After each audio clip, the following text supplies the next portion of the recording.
Hello, I'm Cinder, and this is the aftermath.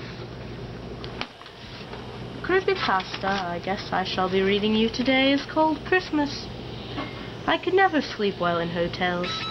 I guess that's somewhat of an understatement.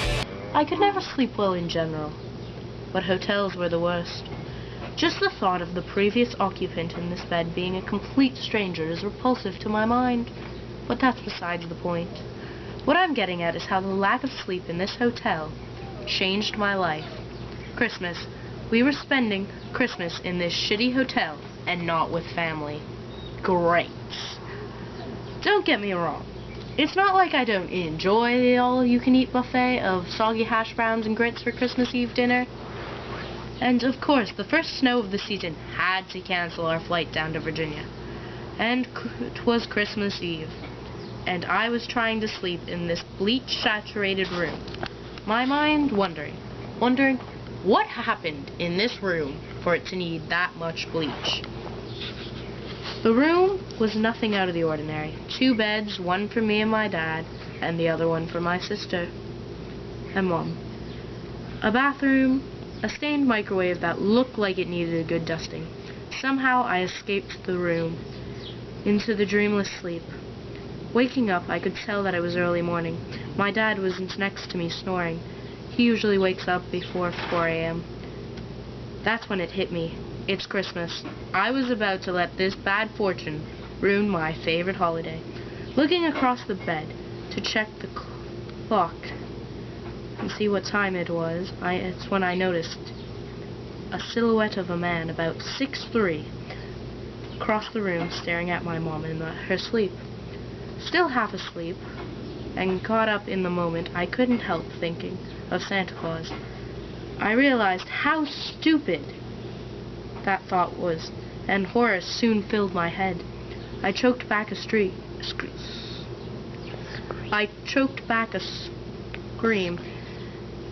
I knew I couldn't let him see me awake, so I quietly put my head back down, pretending to sleep. My mind was racing. Someone was in my room, and I couldn't do anything about it. I was a scrawny 16-year-old. This man looked like he was built like an ox.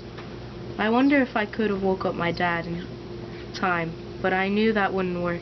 He slept like a rock. A bucket of water couldn't get him up fast enough. I practically in tears. I'd never felt so scared, helpless and scared. For a second time, I choked back a scream. He was standing next to me. I could feel and hear his repulsive breath on my face. It smelt like he'd been eating rotten meat for weeks. Now, with no thought of brushing his teeth. If he didn't know I was awake, surely he did know. Seeing my face was contorted in fear. The breathing stopped, and I couldn't help a sigh of relief.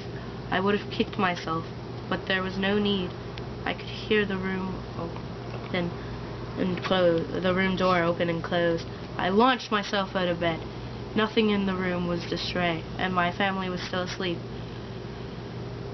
That I couldn't have been a dream. I couldn't have imagined it.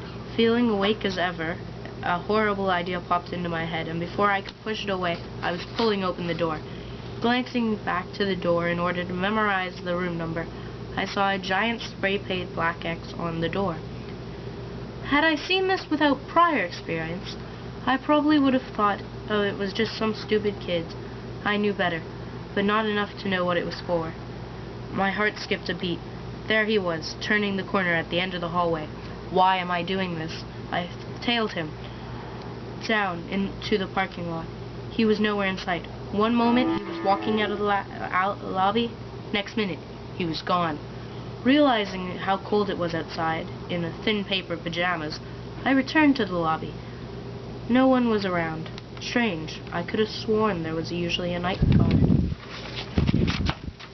Adrenaline wearing off, I realized how stupid my rash actions had been. He could have killed me. I cursed myself back up the stairs.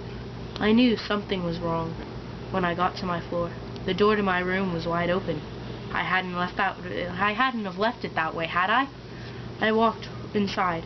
After a quick research of the room, I determined it safe, and my family was still asleep. I locked the door, got back to bed, though I didn't sleep for the rest of the night. I listened to my dad get up, and eventually my mom followed, but still pretended to sleep. A few hours passed, and my parents got my sister and I up. We got into the car, and we made our way back to the airport. Digging through my bag to grab my iPod led me to find something that hadn't been in there the previous day. It was a note.